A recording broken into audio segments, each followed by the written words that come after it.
fairly by their bosses, that an employer doesn't always have your best interests at heart. And it's when I learned the importance of not just advocating for employees, and yes, that's important too, but it's when I learned the value of actually having the right legislation and regulations set up and being adhered to, so that these types of situations are prevented from even happening in the first place. Deputy Speaker, I'm proud to stand here today because that is exactly what this legislation does. This bill is here to streamline the process for employees to choose a super fund when they start a new job. This is legislation to ban employers from advertising super fund products to new employees during their onboarding process. But it's about so much more than that. This bill is about empowering employees to make informed choices about their super funds when they start a new job. It's about workers' rights and about creating those laws and the type of laws I could have benefited at 16 years old, which protect hard-working Australians so they can secure their own futures. Because taking advantage of employees who don't know any better by compelling employees to make choices that are not in their best interests is simply wrong. I know this, and we as Labor know this. We are the party who are grounded in advocating for and legislating to protect the rights of workers, and this bill is no exception to that. Schedule 1 to the bill amends the Superannuation Guarantee Administration Act. This is the part about streamlining the process for choosing your super fund when being onboarded as a new employee. In 2021, Your Future, Your Super was a set of reforms introduced to improve the superannuation system. It was designed for a few reasons: to empower members and make it easier to choose a well-performing product that meets your needs, to hold funds to account for underperformance, and to increase transparency and accountability for how super funds use members' savings. It also introduced stapling. A stapled super fund is an existing super account linked or stapled to an individual employee, so it follows them as they change jobs. Having stapled funds is there to reduce your account fees and avoid to new super accounts being opened every time you start a new job. This bill will build on those reforms. It'll make it easier for employees to see, consider and select their existing super fund when they start a new job. This empowers employees by helping them to avoid accidentally paying double or triple fees, which can save thousands of dollars. Schedule 2 to the bill amends the Corporations Act 2001 to impose a ban on advertising superannuation products to employees during onboarding, with certain exceptions. It's ridiculous that when starting out in a new job, employees can have advertisements for super products targeted at them. Meanwhile, information about keeping their previous super account is not readily accessible. This is a key moment when employees engage with their superannuation and should be able to do so in an informed and safe way. And a ban on advertising superannuation products to an employee, specifically at the point of employee onboarding, is really important. These changes reinforce our government's commitment to supporting Aussies to make an informed choice about their super while providing strong consumer protections. We're protecting employees from being unduly influenced to make uninformed decisions, because Aussies should be able to trust their employer and the super system we're all a part of. Look, when you sign up to a new job, you're not always going to independently know all the fine details about all the available super funds and what's best to avoid. But that information should be accessible. Employees shouldn't be getting signed up to super funds that aren't necessarily right for them because their employer has compelled them to do so. And you know what? Employees should be able to trust their employer to not push super funds on them that are not in their best interests. They should trust the system because the system should be working for them and it should be protecting them. And if the system is in fact not protecting employees, then it's our duty as parliamentarians to change that. So that's what we're doing. This bill will create those changes for employees right across the country, including in my own community in Melbourne's western suburbs. My electorate of Gordon is one of the fastest growing electorates in the country. The average age is 35 years old. We are full of diverse, young, hard-working families who are setting up their children's futures and planning their own retirements. A good, hard-working community like mine doesn't deserve to be taken advantage of by their employees when they start a new job. They deserve to have proper access and transparency to information about their own super. They deserve to be empowered to make informed choices about their retirement savings, as do all Australians. Yeah. This bill is important for transparency, for employee empowerment, and for strengthening our superannuation system.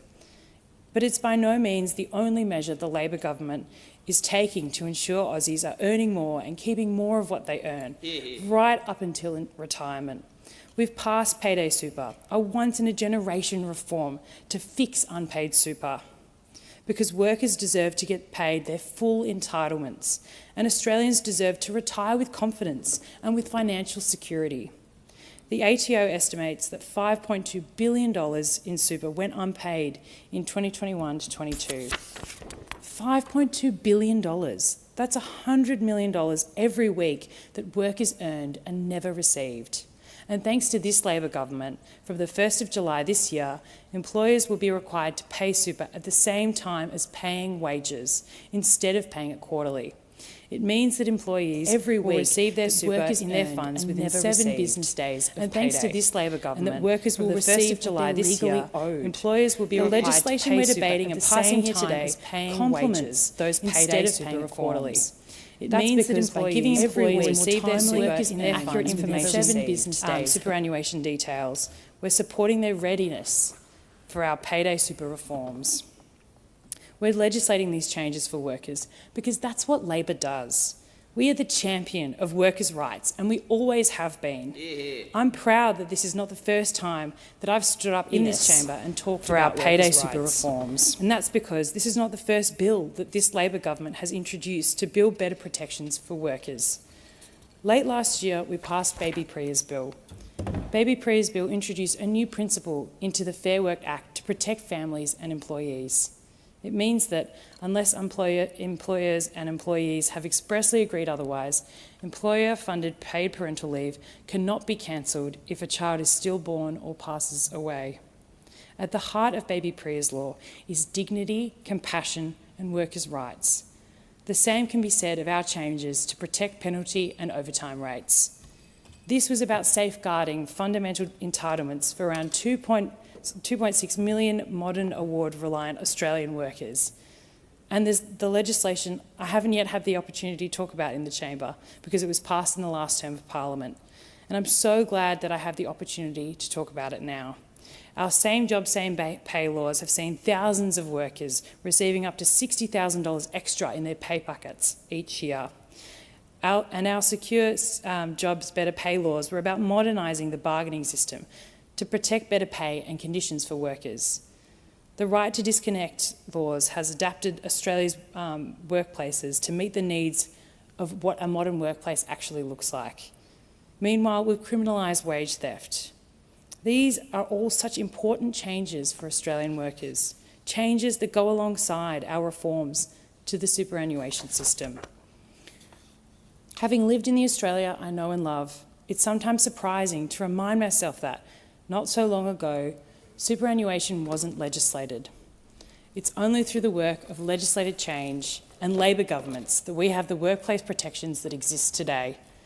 Under the Keating government, Labor introduced compulsory super to Australia and as part of the superannuation guarantee. And even the member for Riverina acknowledged the power of super in his contribution this evening here tonight, Deputy Speaker. Back then, we introduced compulsory super, and today we're strengthening it. But this is nothing new for us.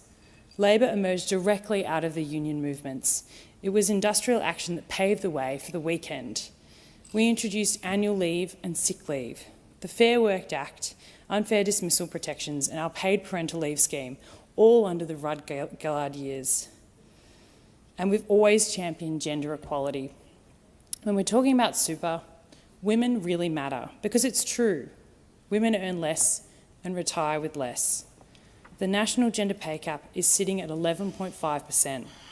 Women are more likely to take significant breaks in their careers, putting them on the back foot when they re-enter the workforce. Women are less likely to be promoted into high-paying management roles, and women have less savings in their super when they retire. The gender super gap is about $50,000 for Australians nearing retirement, $50,000 less for women to live out on their retirement, because nurses, teachers, aged care workers and hairdressers are amongst those in casual and insecure work. Part of the issue is that those women in those fields aren't getting their fair share of super. In Victoria, there is a 24% gap between men and women's super savings across all ages. But for my electorate of Gorton, it's wider than even that. In Gorton, the gender super gap is sitting at 26%, wider than the Victorian average and on par with the national average. This gap widens significantly as women approach retirement. The median man approaching retirement in Gorton has $181,000 in super. Compare this to the median woman. She's got $114,000 in super, 37% less. This is wider than both the Victorian and Australian averages by 33%. That's why the changes that this Labor government has made to women's earnings and super is so important. We've introduced LISTO, expanded paid parental leave, and we've ensured that women are now earning super on top of their paid parental leave. The low-income superannuation tax offset is an automatic tax rebate paid into the super accounts of low-income earners to offset some or all of the tax paid on their super contributions. It's 15% of the pre-tax super contributions you or your employer pays into your super fund, up to a maximum of $500. And it's designed to ensure that low-income earners generally don't pay more tax on their super contributions than on their take-home pay. We're increasing the LISTO by $300 to $800, and we're raising the eligibility threshold from $37,000 to $45,000. This measure is so important.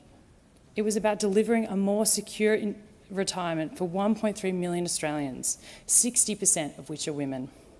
That's because women are among those low-income earners. LISTO is boosting the income of close to 8,000 people in my electorate, totalling $3 million across the electorate. And it's helping close the gender super gap. To close that gap, we've also made significant changes to super when it comes to parental leave. You can be sure that this Labor government is working at closing that gender pay gap and gender super gap. And this is what happens when we elect women. Women's issues become the forefront of the government's agenda. I couldn't be prouder to be part of a Labor government made up of 57% women. Because when we elect women, we legislate on women's issues.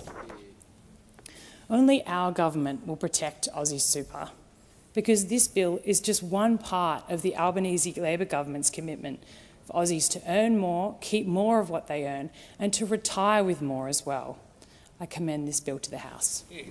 The question now is that the amendment be agreed to, and I call the member for Hughes. Thank you, Deputy Speaker. Superannuation plays such an important role in securing the financial well-being of Australians, while also making a tremendous contribution to investment in the Australian economy. Superannuation has provided modern Australians with the financial independence that would have been unimaginable to any of the generations that preceded them. It's a system that has changed lives for the better, and it's a system built by Labor. The Treasury Laws Amendment Supporting Choice in Superannuation and Other Measures Bill 2026 builds on that legacy and expands on the financial independence that the superannuation system has provided to modern Australia. The measures in this bill support Australians where they are in their lives, whether they're starting a new job, saving for retirement, running a small business, building a winery, hosting a global sporting event, investing across borders, or donating to a cause they believe in. On this side of the House, we believe Australians deserve the choice and the confidence to make economic decisions with fairness and transparency at the forefront. This is particularly felt when we look at superannuation, because superannuation is one of the great Australian reforms. It's a Labor reform. It was built by a Labor government in partnership with working people. And for more than 3 decades, it has quietly transformed retirement in this country. Labor has always been and always will be the party of superannuation because we understand what it represents. It is not just something people ignore when they're working. It represents dignity in retirement. The difference between scraping by and living with security after decades of hard work. Let's be honest about the history of superannuation here. Those opposite opposed compulsory super at its creation. They delayed increases to the super guarantee. They described it as a burden. They tried to water it down. We lifted it to 12%. They froze it. We legislated the objective of superannuation so it cannot be quietly redefined. They warned of catastrophe. We are paying super on paid parental leave so that women are not penalised in retirement for taking time out to raise children. They voted against it. So when we speak about strengthening superannuation, we do so with credibility, because this is not an afterthought for us. It is core to who we are. And this bill continues that work. When we think about the moment when someone starts a new job, it is exciting, but it can be stressful. There's paperwork, tax file numbers, bank details, emergency contacts.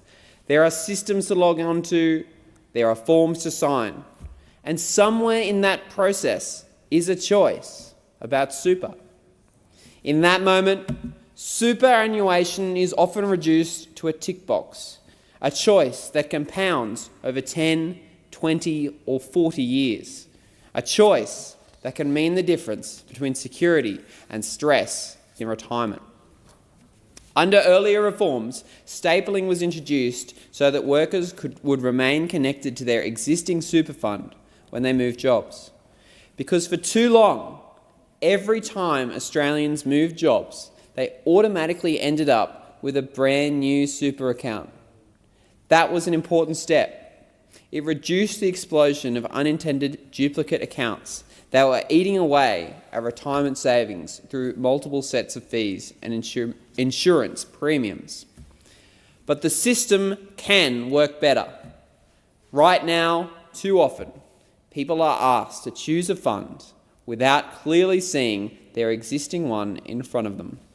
Or they are presented with options in a way that is not neutral. We know that we can do better to streamline the choice of fund process. Changes like the one in Schedule 1 of this bill, which allows employers or their onboarding providers to request an employee's stapled fund details from the ATO earlier in the process.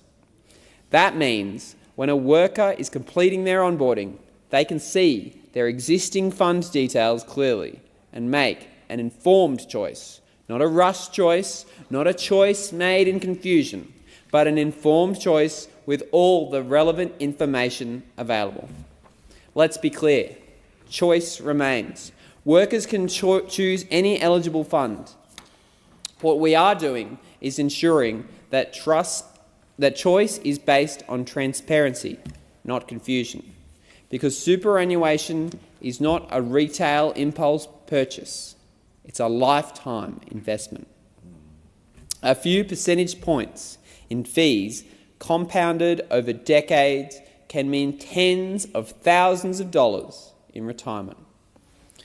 During a review of earlier reforms, it was discovered that some onboarding software providers were being paid to promote specific super products to new employees during the onboarding process.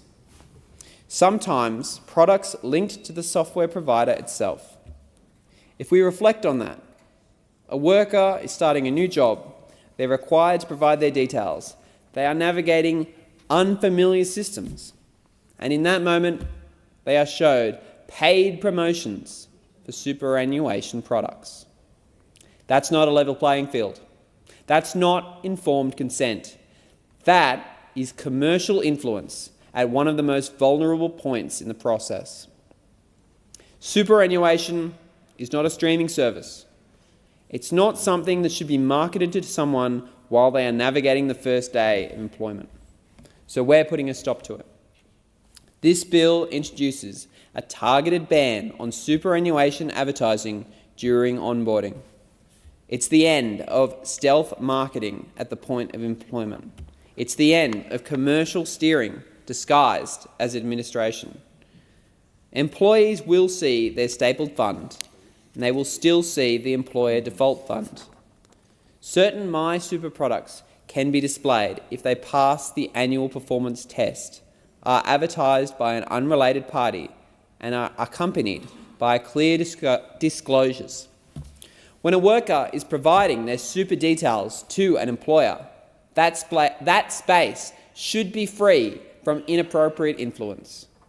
That is what it means to govern in the public interest. Last year, this Parliament passed the Payday Super legislation. That reform is a once-in-a-generation change to fix unpaid super. The Australian Tax Office estimates that $5.2 billion in super went unpaid in 2021 to 2022. That is $100 million every single week that workers earned, but they never received. Let's reflect on that. Every week, $100 million of Australians' retirement savings simply not paid out.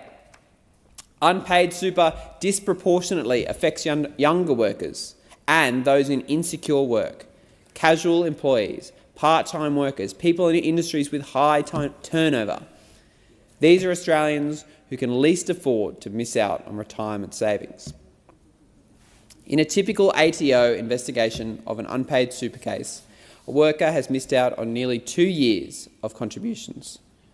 For an average 35-year-old, failing to recover that money could reduce their retirement savings by around $32,000 in today's money. If an employer goes bust and super is never recovered, the impact is even worse. For that same 35-year-old, their retirement balance could be more than $90,000 worse off in today's money. That's not an abstract concept. That is real money. It could be a future home deposit. It could be someone's medical costs. It could be someone's dignity in old age. From 1st of July 2026, under Payday Super, employers will be required to pay super at the same time as wages rather than quarterly. Super contributions must be received by the employee's fund within 7 business days of payday. That change does 2 things. It makes it easier for employees to track their super in real time, and it allows the ATO to detect missed payments earlier, before debts spiral out of control and become unrecoverable. The legislation also strengthens the super guarantee charge. Under the new framework, if an employer fails to pay super in full and on time, the charge applies for each payday missed. It includes notional earnings compensating employees for investment returns they missed out on due to late payment. It includes an administrative uplift reflecting the cost of enforcement and incentivising voluntary rectification, with reductions available for employers who come forward and have a good compliance history. It includes choice loading, an additional penalty if the employer fails to pay into the employee's chosen fund. And for those who persistently fail to pay, even after the ATO has raised the charge, penalties of up to 50% of the unpaid amount can apply. These are serious consequences because unpaid super is a serious issue. Super is workers' money, and under this government, we are making sure that it is paid on time, every time. These reforms do not stand alone. They sit alongside the expansion of the performance test from around 80 products to more than 800, driving accountability and transparency across the system. They sit alongside the financial accountability regime and stronger reporting standards. They sit alongside paying super on paid parental leave. Piece by piece, reform by reform, we are strengthening this system. And we do so because we understand something fundamental. Superannuation is deferred wages. It's not a gift from the government. It's not a bonus from employers. It belongs to the people who earned it. And it deserves to be protected as fiercely as wages in a pay packet. When you look at Schedules 1 and 2 of this bill alongside Payday Super, a clear theme emerges. We are strengthening super at the point of choice and at the point of payment. We are protecting workers when they start a job, and we are protecting them when they get paid. For small businesses across communities like mine in southern Sydney, certainty and clarity now reduces headaches with compliance later. These reforms provide the right information at the right time. They are sensible, modern changes that reduce friction and help ensure our superannuation system runs smoothly for employers and employees alike. This is what responsible economic management looks like. Each reform strengthens the system. Each reform protects workers. Each reform reflects a simple belief that retirement security is not a luxury. It is a right earned through hard work. It is about understanding that fairness and growth are not opposing forces. They are mutually reinforcing. Those opposite will look at superannuation and see a cost to the system. We look at it and see dignity. They look at it and see consumer protections and see regulation. We look at them and see fairness. We look at global events and see tax. They will look at global events and see tax concessions. We look at them and see jobs, participation and national pride. This bill is another step in building an economy that rewards work, protects savings and positions Australia confidently on the global stage. Australians want to know that when they work hard, their retirement savings are protected. They want to know that the system is not quietly chipping away at their balance through unnecessary duplication. They want to know that when they start a new job, they are not being funneled into a product because someone paid for placement in an onboarding portal. They want fairness. They want transparency. They want confidence. This bill delivers that. It strengthens the moment of choice. It protects the integrity of the process, and it reinforces a reform agenda that puts workers first. Superannuation is one of the great Australian achievements. It did not happen by accident. It happened because a Labor government believed that working people deserved more than the bare minimum in retirement, and we are determined to ensure that that belief continues to shape policy, protect workers and strengthen retirement security for generations to come. I commend the bill to the House.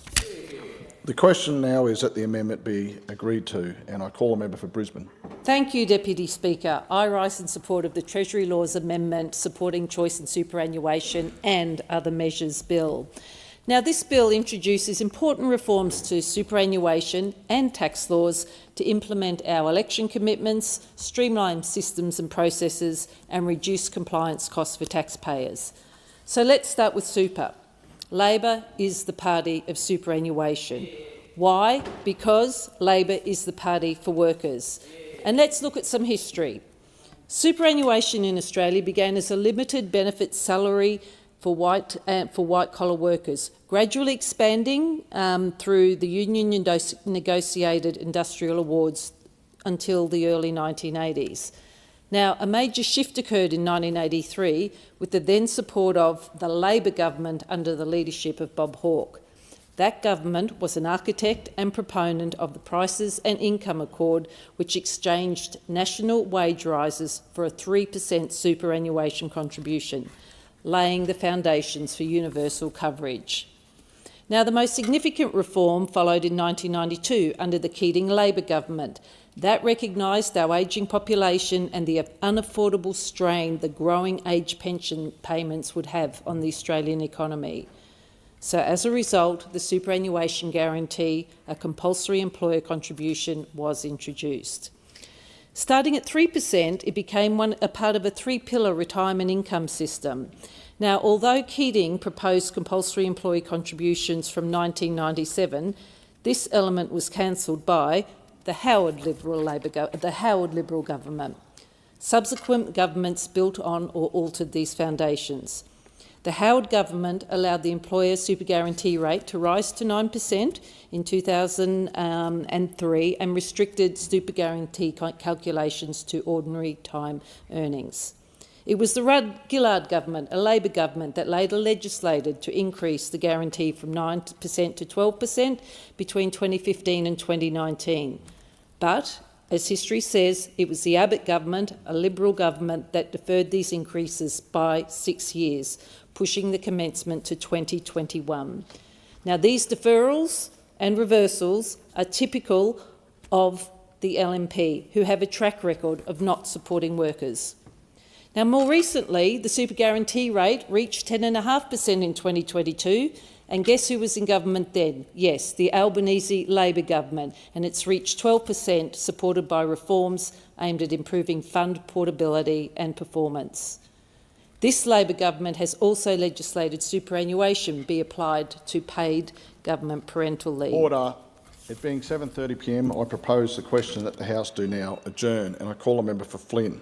Thank you, Deputy Speaker. There are many unsung heroes in the electorate of Flynn that often leave for work in the dark and return home in the dark. These heroes work in the mining and resource, gas, heavy industry and agricultural sectors, and I call them heroes, as they are the men and women who keep the lights on, build the product Australia and the world needs, and grow the food and fibre that we eat on our plate every day. I want to dedicate my speech to these hard-working men and women because I'm sick to death of successive governments treating them like their industries are cash cows, demonetising their work and putting their futures at risk. Deputy Speaker, according to the Queensland Resources Council in 24-25, the resource sector made a contribution of $115.2 billion to the Queensland economy, supporting jobs, businesses, infrastructure and services that benefit communities across the state. In the electorate of Flynn, the resource sector in the same financial year supported over 38,000 local jobs and produced a gross regional product of $8.2 billion alone. So what does this Labor government think about this critical industry? In 2019, now Deputy Prime Minister said, and I quote, "I mean, the global market for thermal coal has collapsed at one level, and that's a good thing, because that implies that this world is acting in relation to climate change." Deputy Speaker, in the Flynn electorate there is the CSG gas industry producing approximately 25 million tonnes of liquefied natural gas, which is exported to the world through the Port of Gladstone. An estimate of this export value is around $7 billion alone each year. However, you would think that all of this gas in the market, that Australia would have a thriving domestic industry.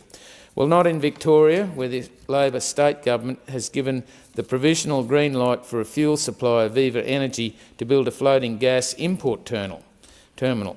Australia has an abundance of gas, but Victoria has gone so far backwards under Labor that this new refinery will aim to receive shipments of liquefied natural gas from my home state of Queensland, as well as Western Australia, and from overseas for use in their local network. And you can't make this stuff up, Mr Deputy Speaker, when governments need to subsidise gas import facilities in a country like Australia. Deputy Speaker, Gladstone is known for being the heavy industry powerhouse, primarily due to the alumina and aluminium industries. This includes the Yarwun Alumina Foundry, QAL and the Boyne Smelter, with around 4,500 direct jobs, making up 16% of the workforce of the Gladstone region. Furthermore, NRG, which is the Gladstone Power Station, employs approximately 250 people, encompassing trainees and apprentices and a further 100 contractors on site at any time. This power station provides most of the energy to the alumina and aluminium industry in Gladstone and is vital for 24/7 power generation. What does the heavy industry future look like under this Labor government? Well, firstly, Yarwun and QAL refineries, as well as the Boyne Island smelter, are included in Labor's carbon tax hit list, also known as the safeguard mechanism. This means that they are literally taxing our manufacturers to reach their emissions targets. Yet at the same time, we've had to give handouts to the Tomago alumina facility near Newcastle to keep their doors open. The Gladstone Power Station has also signalled it could close as early as 2029. The early closure of the Gladstone Power Station will be devastating to Gladstone. It supplies approximately 80% of its power production to the alumina sector and to the Port of Gladstone and the heavy industry there. Now, here's an example of the Labor government's contempt for our agricultural industries following their crusade to close down the live sheep export trade. The Prime Minister shocked the AgriFutures Rural Women's Award Gala dinner at Parliament House when he said he'd dined earlier with the Indonesian President-elect earlier. The Prime Minister stated, "When we had dinner, beautiful Australian beef, not live export, we made sure it was dead." So put simply, the Prime Minister chose the Agri-Futures Award, a night celebrating our agricultural sector, to mock and phase out the live sheep export industry. Deputy Speaker, do these people have any idea what they're talking about and how their actions have detrimental effects on rural people in regional Australia?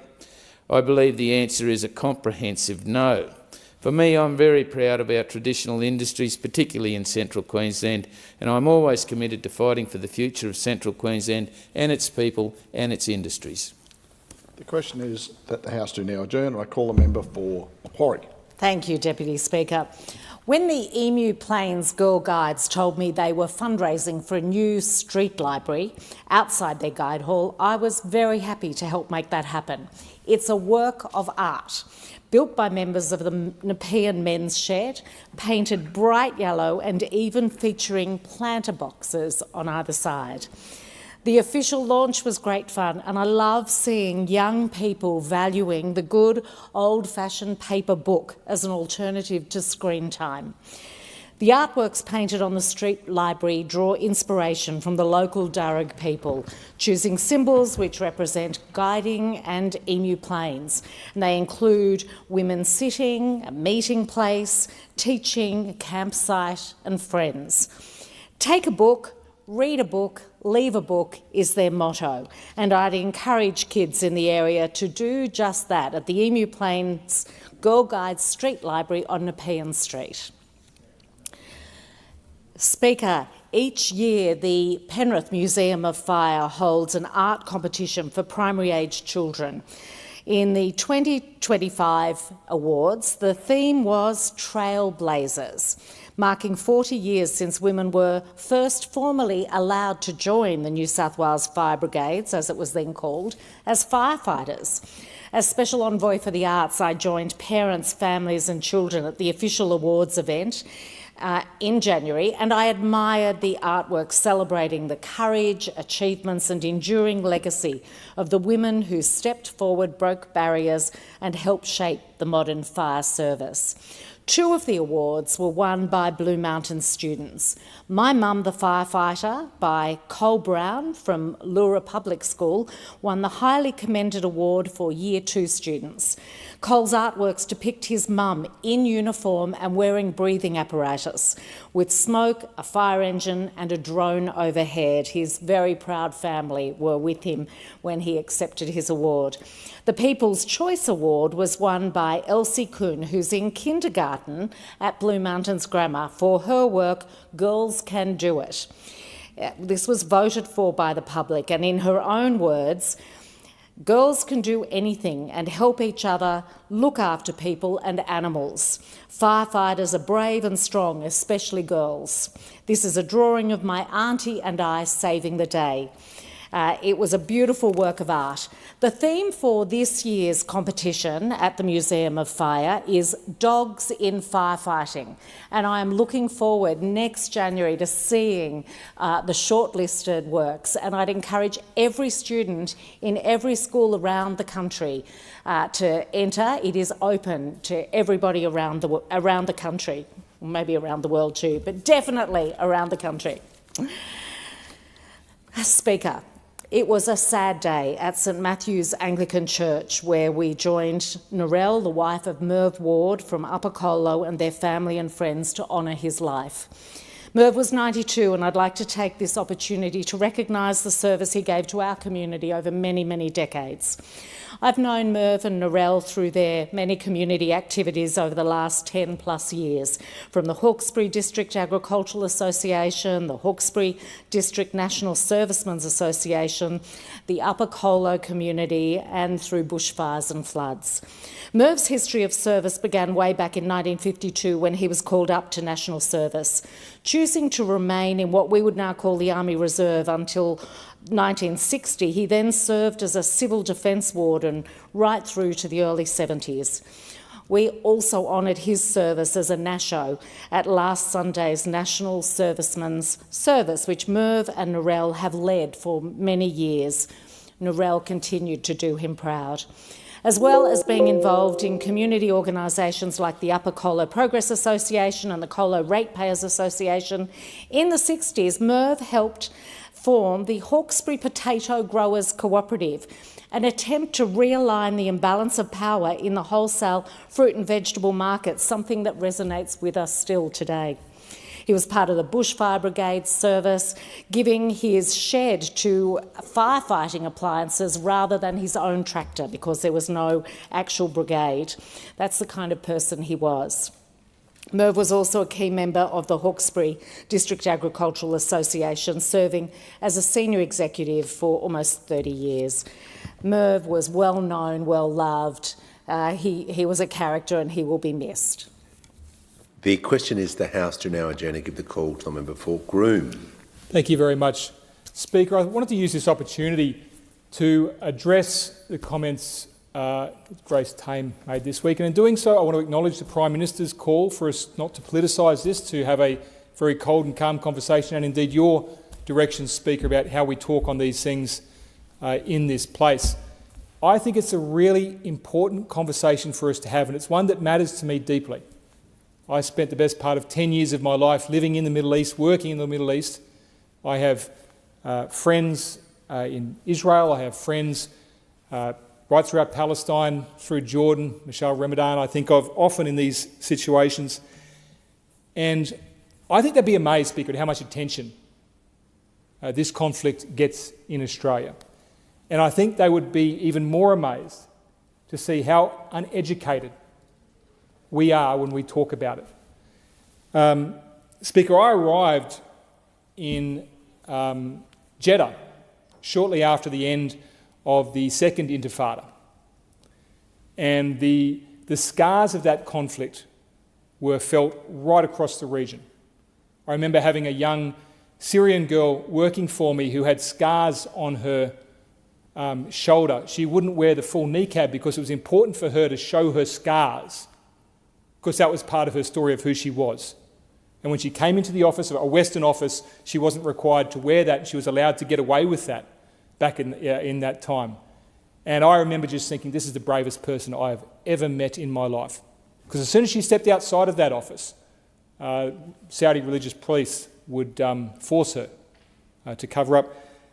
But it was important to her that people understood her story and understood what the Intifada meant, what it did in her region.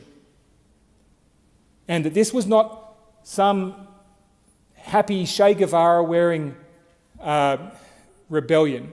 This was a bloody, horrible, violent uprising that involved, where suicide bombers really came to the fore in Palestine, rocket attacks, gunfights in the streets. There was somewhere around 5,700 Palestinian victims. Over 2/3 of those were civilians. There's about 1,000 Israeli victims, about 70% of those were civilians. And many of these died in horrible circumstances. I remember, I've had one experience in my time in the Middle East of seeing the result of a suicide bombing. It was at the Al-Aqsa Mosque on the eastern side of Saudi Arabia. I was driving to Bahrain to get my monthly stamp in and out. As I came back, I drove through the aftermath of a suicide bombing in this mosque. My memory is of dust, black dust everywhere, and intense sorrow and wailing as people were walking around clearly trying to get their bearings, having just walked out of a room that was blown up. There was blood, glass, bits of people across the road. No one was celebrating. This wasn't something that you celebrate. These are horrible, horrible events. That is what the Intifada is. And I don't think Ms. Tame, I don't think she understands that. I think this is a slogan, and why I wanted to raise this, because I had to raise this conversation with my own daughter, a 16-year-old girl, describing this because it's not taught. The Intifada is some cool word. It's the idea that there's some great struggle and we're all going to be part of it and it's great and it's happy. It's bloody horrible. And these are real people and they're butchered and murdered in horrible ways. And for someone to call for that, firstly, it clearly rises to the level of incitement to violence under the New South Wales Crime Code 1900, clearly meets that threshold. This isn't just calling for someone to steal a loaf of bread because they're hungry. This isn't calling for someone to take out an act of white-collar justice. This is a call for the most gruesome butchery of people, exactly as we saw at Bondi. And it's about time we started to call this sort of stuff out. And it is right that the Prime Minister talked to us about depoliticising this, because this should not be a political issue. No one should ever accept that that's a call to arms in Australia, and that's something that we should accept in our country. I think it is absolutely disgraceful. It should matter to us, and we should be informed on the issue. The question is the House do now adjourn and give the call to the member for Braddon. Thank you, Mr President. Mr Speaker. I rise today to speak about the Albanese Labor Government's unwavering commitment to giving every Australian child the best possible start in life. Because where a child is born or what their parents do for work should never determine the quality of education and care they receive in those critical early years. We know the evidence is clear. Quality early learning lays the foundation for lifelong health, learning and well-being. It supports children to thrive at school, strengthens families and builds stronger, more productive communities. That is why the Albanese Labor Government is investing in early childhood education like never before. In August last year, I was notified of Catholic Care's decision to close the only childcare centre in Latrobe in my electorate of Braddon. This was devastating news. 55 families were suddenly left worried about where they would get care. 23 dedicated staff were left facing uncertainty about their future.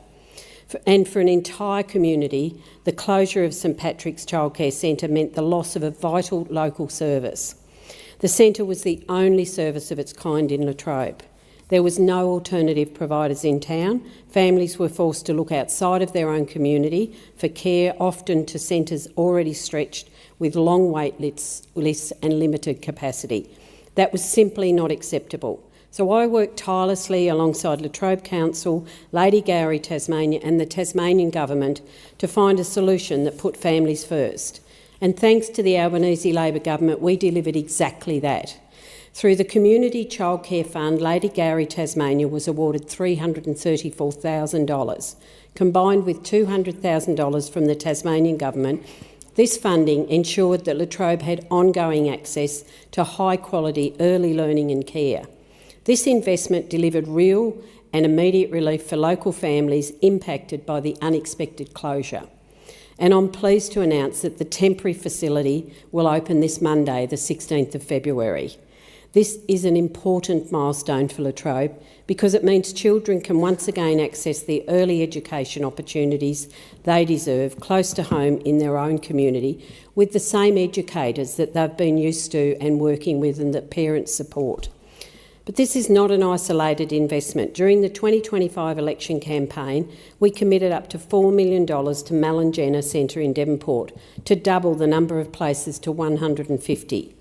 There has been a historic investment in early education for Tasmania, one that will strengthen our regional communities, support working families and ensure more children get the very best start in life. The Albanese Government and the Tasmanian Government have reached a landmark agreement delivering $25.5 million through the $1 billion Building Early Education Fund alongside a further $5 million from the Tasmanian Government. This partnership will significantly expand not-for-profit early learning services right across our state. As part of this investment, the Albanese Labor Government will provide $4 million for a brand new early learning service at St Mary's District School in Lyons, creating 24 new places for local children, $3.5 million for a new service at Bruny Island District School, delivering 20 new places for families on the island, $3 million for Bothwell District High School, providing 20 new day-long care places for families in the Central Highlands. The two governments will also work together to deliver a new early learning service at Huon Primary School, further strengthening access to care and education in the Huon Valley. The Building Early Education Fund is designed to target areas of greatest need, particularly regional communities and outer suburbs, where access has been limited for far too long. It means more families can access quality, affordable early learning right close to home. It means less pressure on parents and it means stronger local communities, because these investments are not just about buildings. They are about supporting parents to participate in the workplace. They are about strengthening the economic future of regional Tasmania, and they're about ensuring that every child, no matter where they live, that has access to opportunities that set them up for lifelong success. This is what Labor governments do. We invest in families, we invest in communities, and we invest in the future of our young Australians to give them the best start in life. And we know that early education provides that support for our young children and gives them a real head start in life when they go through an early education. And I'm really happy that we have supported that right across Tasmania, but particularly in the electorate of Braddon. The question is the House do now adjourn and give the call to a member for Monash. Mr Speaker, I am proud to represent a region that grows, makes and manufactures things from the Latrobe Valley to West Gippsland and Bass Coast through to South Gippsland and the southernmost point of mainland Australia. Our region contributes 23% of the nation's milk output, 26% of Victoria's beef production, over 60% of Melbourne's water, and through the Latrobe Valley power stations, we are still well over 60% of Victoria's baseload electricity. People in my electorate spend long hours on their feet, from retail shops through to manufacturing businesses, and they work with their hands in farms and shop fronts, making things, producing things the rest of our country relies on. When my electorate of Monash does well, the rest of our state succeeds and our country thrives. But right now, people in my community are telling me they've never done it tougher. Families tell me it's never been harder to raise a family. Businesses tell me they've never worked longer and faced more risk and red tape for less reward. And young people tell me it's just too hard to get ahead. That dream of home ownership is getting further and further away under this federal government. I want to talk about the cost of living because the economy is central to being able to maintain a standard of living, to maintain our competitiveness as a nation globally, and to give young people their best shot at a strong, secure and stable future. Regional communities are facing structural challenges across many fronts. Greater distances between services. And Mr Speaker, I've spoken a number of times over the last fortnight on digital connectivity and mobile black spots in my electorate, where those difficulties are getting harder and more immense and less serviceable under this government. Housing is a huge issue for many people in my electorate, from families to young people. Rental vacancies remain tight. Young people who grow up locally are finding it increasingly difficult to secure housing, let alone save for a deposit for their own home. And when supply is limited, even modern increases in demand can push prices well beyond what local wages can sustain. Energy costs are a huge burden, and we've seen under this government, member for Casey is at $275 in bill relief. $175, still waiting. Still waiting after nearly 100 times are we up to that we were promised that bill relief. Well, I can tell you, member for Casey, families in my electorate are telling me, from Druin to Warrigal to Moe, Leongatha, Wonthaggi, Phillip Island, they're telling me that they're having to make some really hard choices right now between buying food to put on the table and between being able to pay a bill on time. And I appreciate the minister's interjection, because I'll take it. Under this government that he is a part of, energy bills are going up and belts are being asked to be tightened. But this government is spending $500,000 a minute in repaying debt. The rest of us are having to foot. I want to give a shout out to educational support staff who on very modest wages are doing an extraordinary job in many schools across my electorate. They are really stepping up because under this Victorian Labor government we've got overcrowded classrooms. There are many challenges that young people and students are facing, and those educational support staff are passionate about their jobs and they are committed to helping the young people that they work with. And on that note, I want to acknowledge the joint winners of South Gippsland Shire's Young Citizens of the Year, Erica Beggs and Rhiannon Rawlings, who I had the pleasure of meeting a few weeks back in Meenian. They've shown outstanding leadership, dedication and community spirit right across the South Gippsland Shire. They are both known for their volunteering spirit, their outstanding leadership. Rhiannon is at Curramborough Secondary College, and they're both doing incredibly important work. I think they're leaders of the future. I am so impressed and so proud to represent them and all young people across the Monash electorate, who I will continue to work my heart out for, because we live in the best country, the best region in the best country on earth. The question is the House do now adjourn and give a call to the member for Menzies. Thank you, Speaker. Recently in Menzies we held the Manningham Chinese New Year Festival at Jackson Court to welcome the Year of the Fire Horse. It was a wonderful day filled with rides, delicious food, cultural performances and possibly the best lion dance I've ever seen, as well as a fantastic fireworks celebration at night. I want to thank the Minister for Multicultural Affairs, Anne Ali, for joining me there. She received a warm welcome from members of my community. We chatted to the stall holders and we were even gifted some beautiful Chinese calligraphy. This is the first of two events we are delivering as part of our election commitment of $200,000 for local multicultural festivals. Events like this are about more than just having fun and enjoying great food, although there was plenty of that. They are about celebrating culture and building understanding and bringing people together. They are about social cohesion.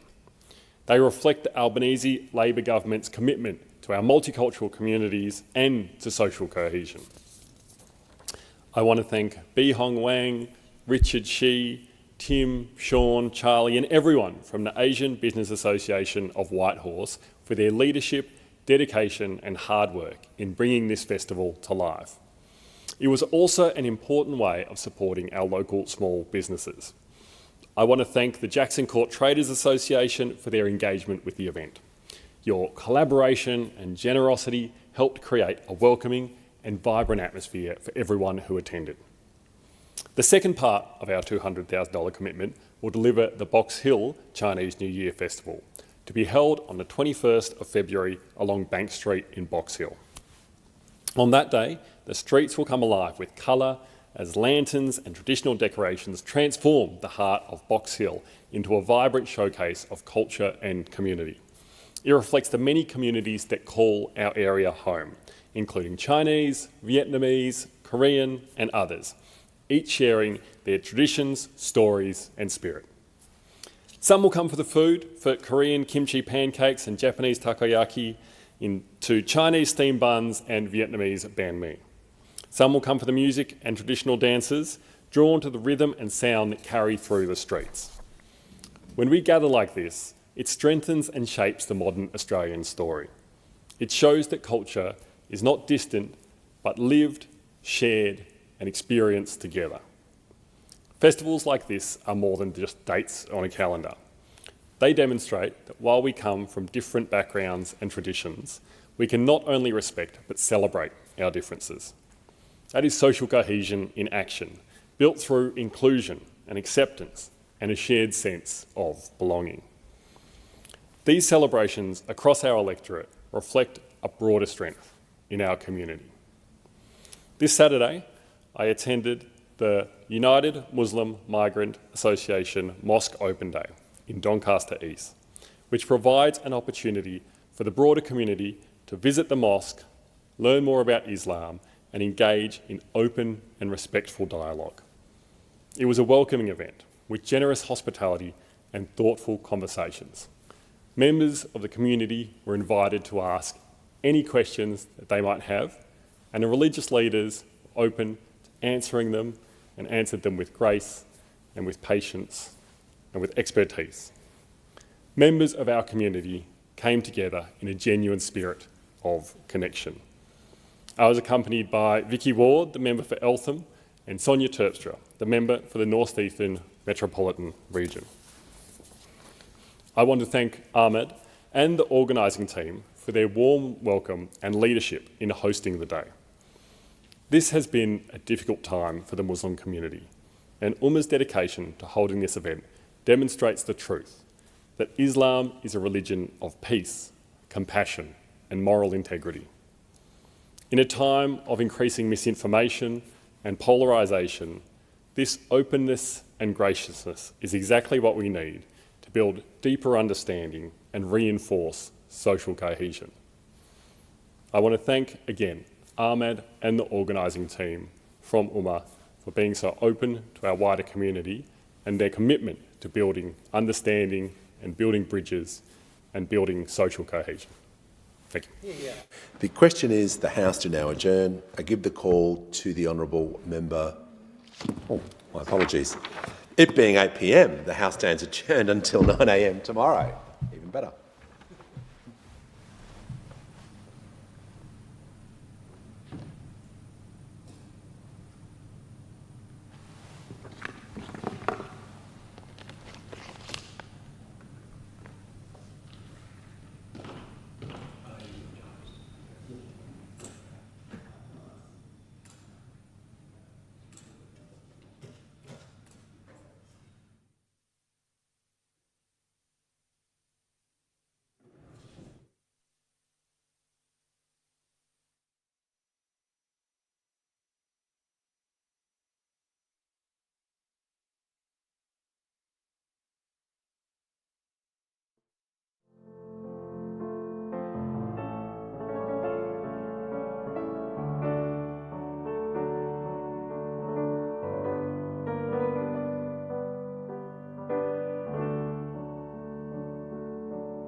A little hide, a little seek, a little smile, a little peek. Whoa, oh, oh, whoa, oh. A little hide, a little seek, a little tease before we speak. Whoa, oh, oh, whoa, oh. Taste the moment, chase that feel. Take my heart, it's yours to steal. A little hide, a little seek, a little smile, a little peek. Whoa, oh, oh, whoa, oh. Start your story with hide and seek. I think I'm falling in love with you.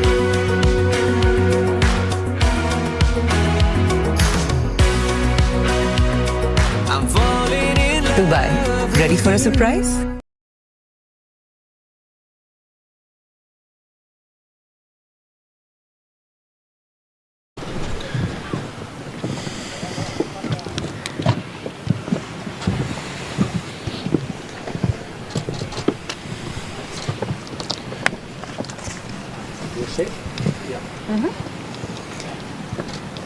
Good afternoon, everyone, and welcome. Look, it's been Thursday last week. We had a traumatic event at Mawal, and obviously we're now still got an operation where the police are searching for 6 missing people.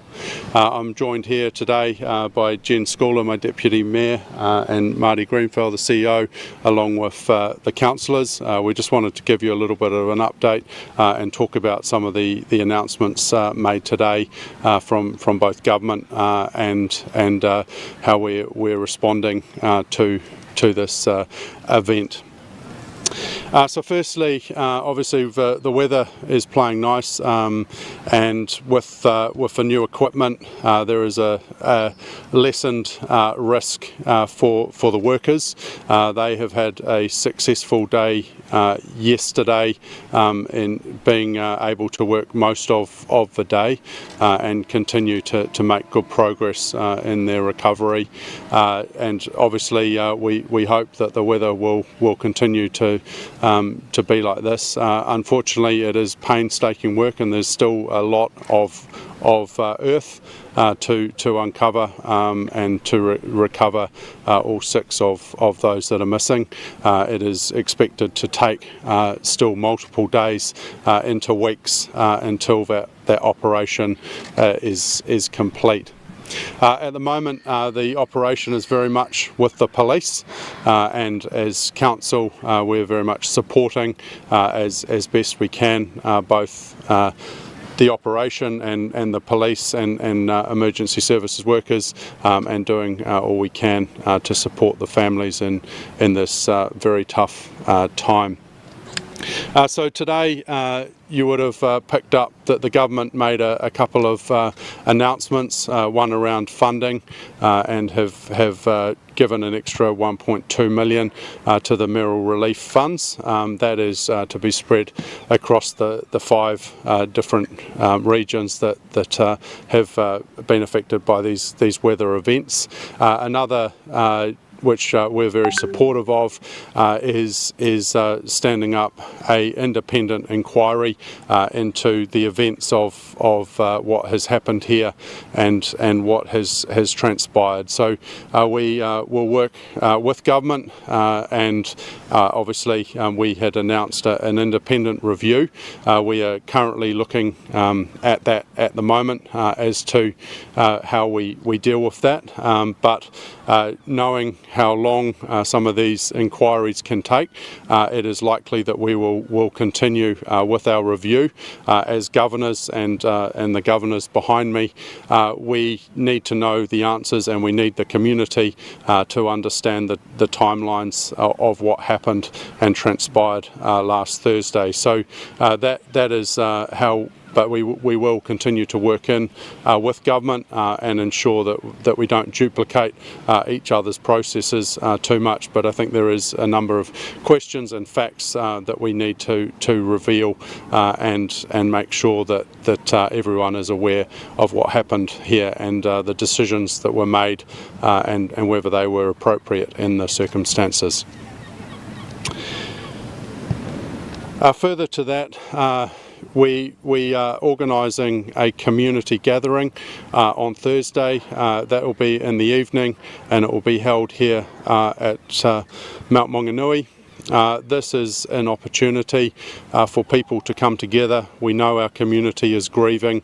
It marks 1 week from when this tragic event happened, and there will be an invitation for all the emergency services workers that have been involved in this event, and mark a reopening of some of our city. Obviously, we thank the community very much for the respect that they have given, but we also understand that we need to support some of the local businesses, and we need to start opening up a number of our streets. So we want to mark and acknowledge what has happened and give the community a chance to grieve. So that is something that we're looking to do Thursday evening. Following that, we are looking to take the cordons back a little bit in the next few days. We're working very closely with police as it is their operation. We want to ensure that the police have everything, the space to do their operations as best they can, but we also know that we need to start supporting our local businesses. So we will continue to work through that, and we just ask our community, as those cordons do reduce, please have the respect and allow the police to do the very important work of returning the loved ones to their families that are still very much grieving.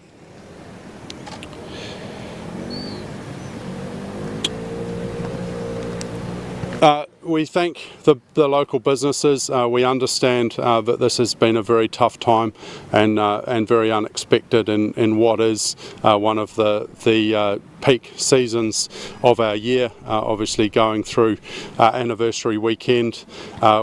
We are looking at supporting all those businesses affected by the cordons and trying to get them back up and running as best we can. And we send the message to the rest of New Zealand that Mount Maunganui and Tauranga is open for business again with an absolutely tragic event that has happened that will not diminish the respect that we have for the site, and we ask people to stay away from the immediate vicinity around the hot pools and the Mount Holiday Park. Mawao is going to be closed for a lengthy period as we look to repair and remediate a number of the slips that have made that as an unsafe place for people to be. But we do want to continue to open up the rest of the city and encourage the events, etc., that are coming up, that they will still continue. And obviously we've seen a few cruise ships back in the last few days.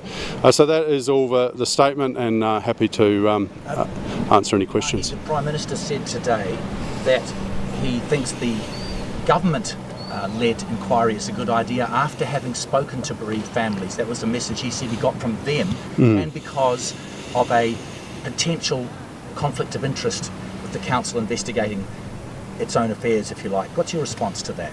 Look, absolutely, and I think that's it's certainly another level of independence, and that is very much why we are supportive of it. We want to know what happened and any lessons that can be learnt for that.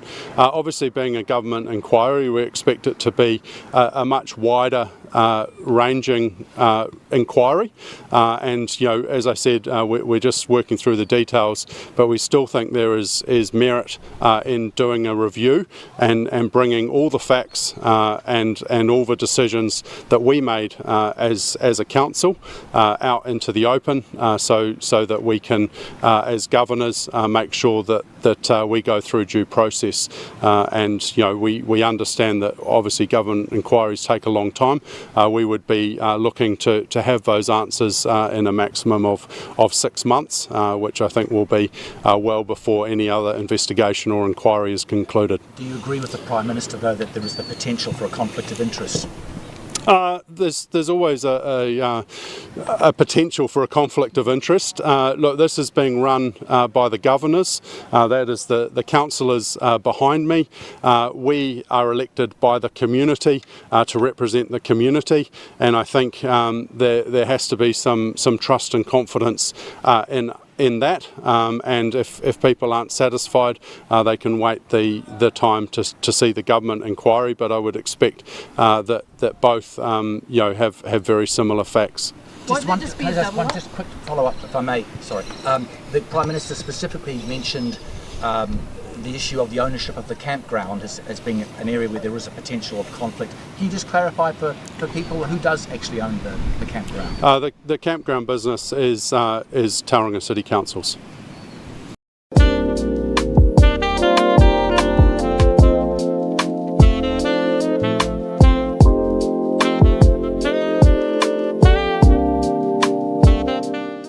வக்கீல் sir, நல்ல practice இருக்கு.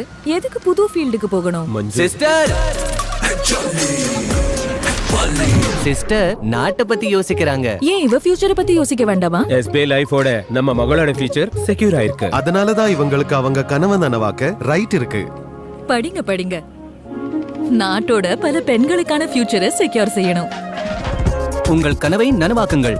உங்கள் அன்புக்குரியவர்களின் ஆசைகளை Won't your review just be a double up of whatever the government is going to do? I'm sure there will be some double ups and duplication.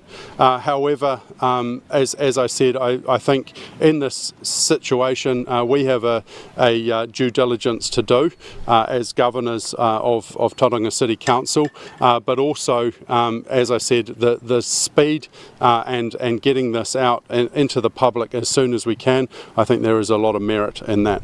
You mentioned Moa will be closed for a lengthy period. Can you expand on that? Look, I can't because at the moment we haven't had the opportunity to get the experts in.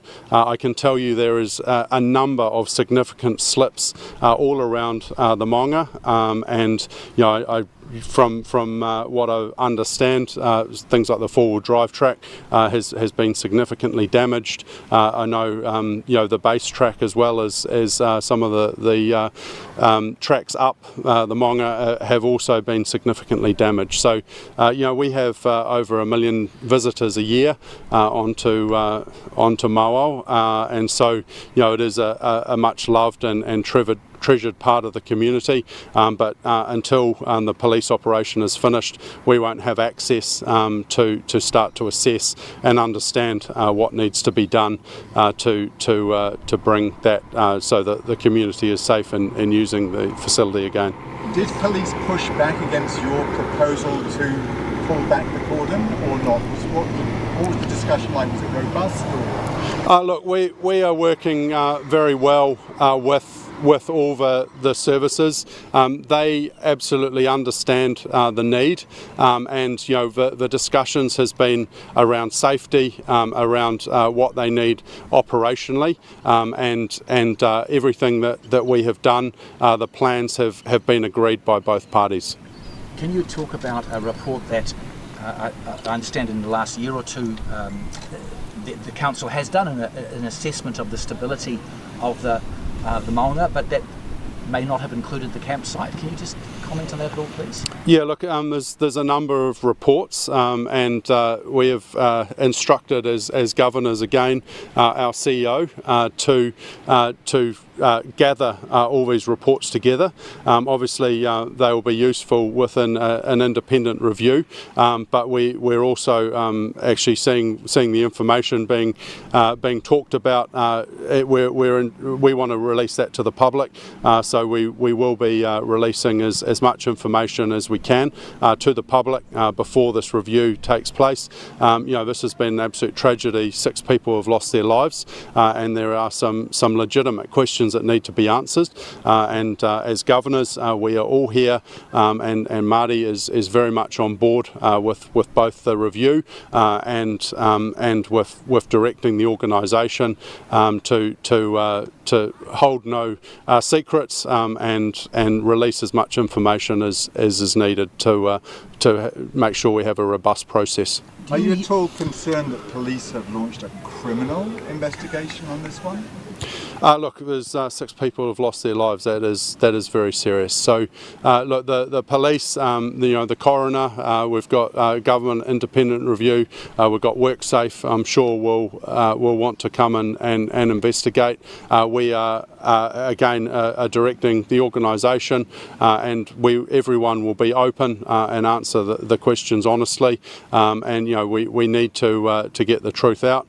And you know, and as I said, this review will help put all the information in one place, so that it makes it easier for some of these investigations and inquiries in the future. Will you be taking advantage of this, of at least some of this top up on the mayoral relief fund? There's 1.2 million, but more to come, obviously. Yeah, look, we don't understand the level of support. You know, that is across the 5 regions at the moment. So we are yet, but. Absolutely, we would welcome the support, and you know, there's a lot of infrastructure and people within our region. We have very much focused here at Mowal over the last few weeks, but we had tragically another 2 people lose their lives in the Western Bay in Papamoa in landslides. We have a number of people that are in red stickered buildings and displaced, and a number of infrastructure that needs to be repaired. So look, we thank the government. Obviously they've showed their commitment with a number of visits this week. We have a good relationship with the ministers and with the Prime Minister, and we're very thankful for the support that they're giving us, and as I said, we will work closely with them through this review process and their inquiry. Just one more thing on the review, please, Mahi. The Prime Minister did suggest today that he obviously was going to talk to you and the Council afterwards about the review, their review and yours, but he did suggest that perhaps it would be better for just the government one to go ahead and maybe you guys to step aside. What's your initial thoughts on that? Yeah, look, that is still discussions ongoing. We have had an initial discussion, and obviously this was an announcement made, a number of hours ago. So, but I guess the initial thought from us is there is still merit in speed and getting these answers out as quickly as we can, and obviously, we've got to consider that fully.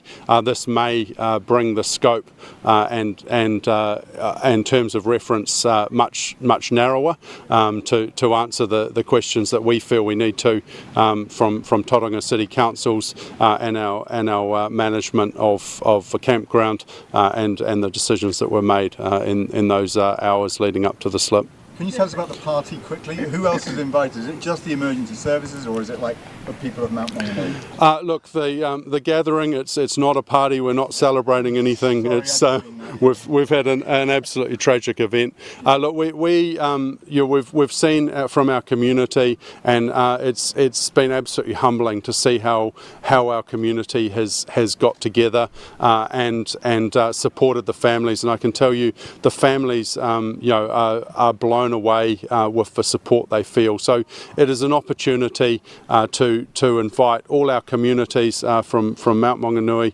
from Tauranga, and from the wider Bay of Plenty and nationally, just to come together to have a prayer and a thought for those that have tragically been taken away from us. It's going to be very informal. It's not an event. It's just an opportunity for people to come and feel.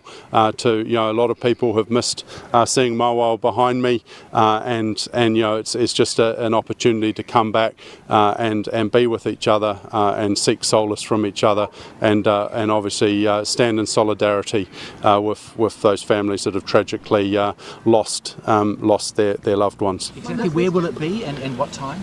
We're still working out the event. It'll be in Mount Maunganui, and it will be probably around 7 p.m. on Thursday evening.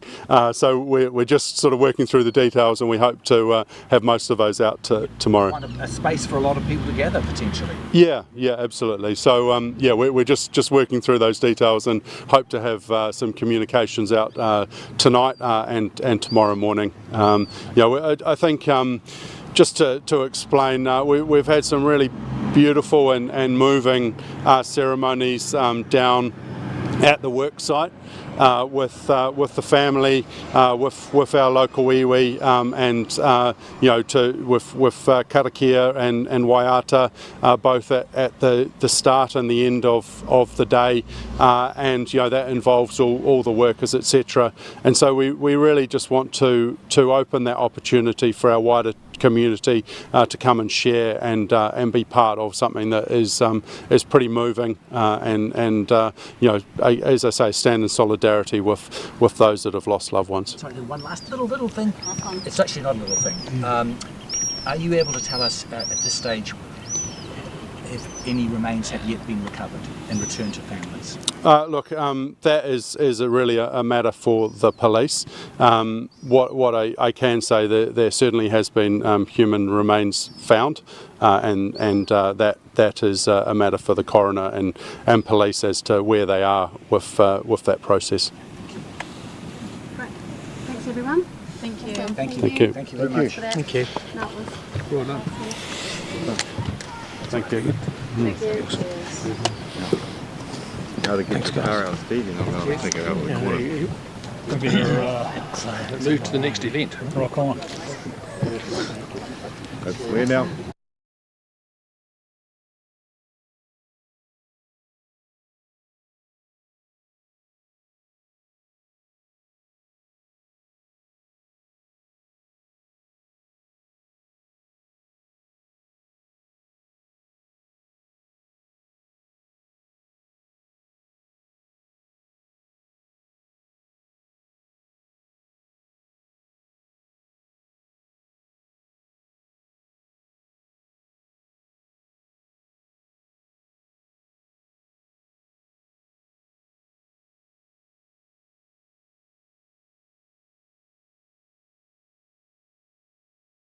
I'm begging you, stop using ChatGPT and Canva like a children's toy. AI will create more millionaires in 5 years than the internet did in 20. Do this for 15 minutes a day, and by February, you won't recognize yourself. I mean, most people of my age don't realize that AI will create more millionaires in 5 years. Now it can build an entire app in 90 seconds, while most folks over 40 know only ChatGPT or Canva. What if I've never used AI before? Perfect. We're starting the 28-day AI challenge built for beginners over 40. In just 15 minutes a day, unlock new skills, new opportunities, and a new sense of purpose. So when does the challenge start showing results? Week 1, you're unstoppable. Week 2, you're ahead of almost everyone you know. By day 28, your full AI roadmap is ready. Tap the link and start tomorrow.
Switching to Zoho projects, our customers say it's a breeze.